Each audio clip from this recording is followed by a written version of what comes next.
Guys, welcome back to another video, and in today's topic I will show you how to clamp a rotation unity, but I will be not using math.clamp. I will be using an easier way for this.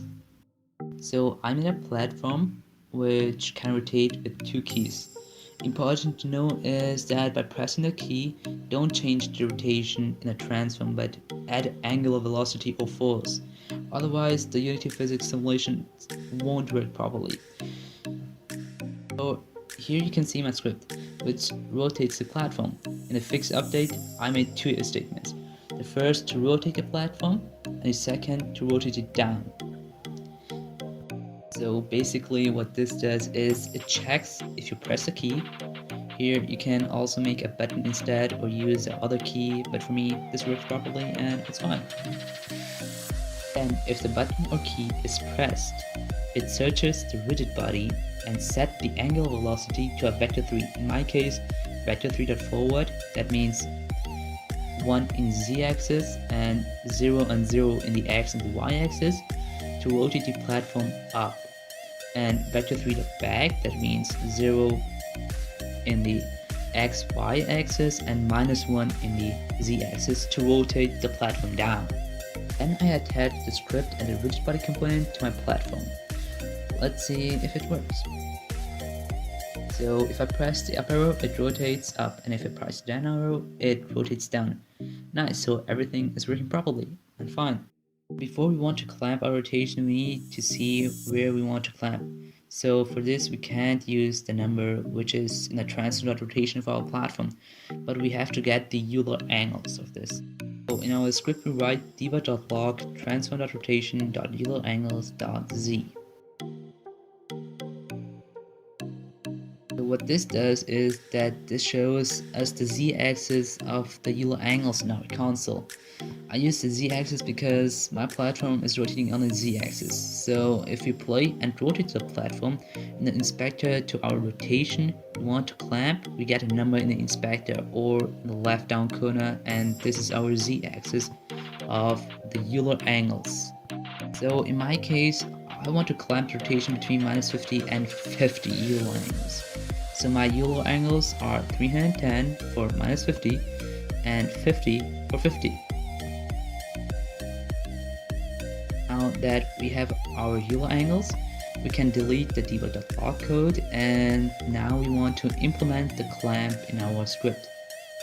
In our first if statement, we add a bracket before our input condition, and after that we write 2 amperces and then transform.rotation.eulerangles.z is smaller than 50 in parentheses. So this line of code now checks if we have an input from our up arrow key and the current Euler angle of the z-axis is smaller than 50. Second, we also want to check if our input is bigger than 310. So to do that, after the transform.rotation.eulerangles.z condition in our first if statement, we write transform.rotation.eulerangles.z is greater than 310.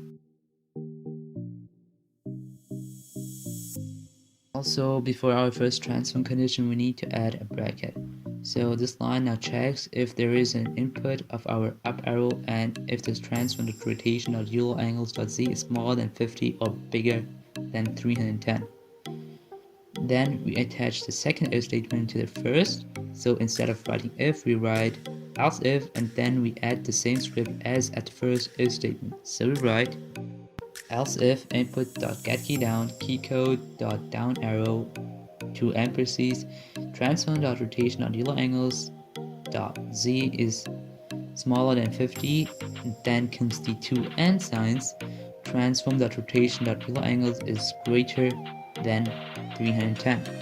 Next, we add our else statements at the end where we stop the angular velocity if there is no key input. So we write else get component rigid body dot angular velocity equals to new vector 3 dot 0 or in the brackets 0 0 and 0 in the each axis.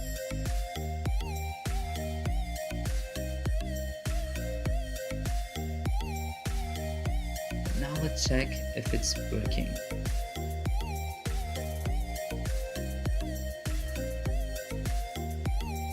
So it is stopping, but then I can't change it from the inspector here. I need to go into the script and there to change the two numbers.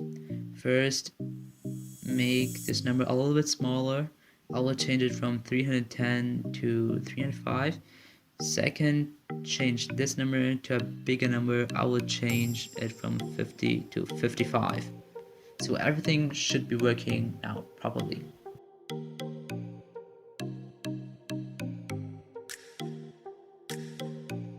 So I hope I could help you here and it worked properly as well for you. And if you did, then you can write down in the comment, and don't forget to support our channel by subscribing to us and to liking, and I'll see you guys in the next video.